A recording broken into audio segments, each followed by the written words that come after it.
Hello, in this video I want to show you how to update apps in Nvidia Shield.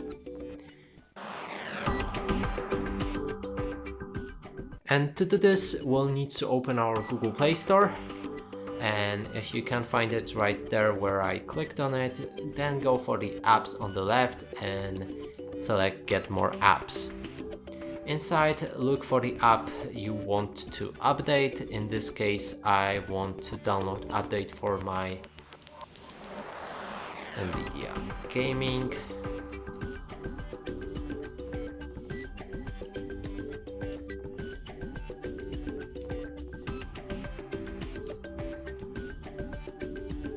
So here it is, GeForce Now, and there's update pending next to it. Click on that and it should download. And that's it for this video. Hope you like it. Please consider subscribing to our channel, leave a like and a comment below.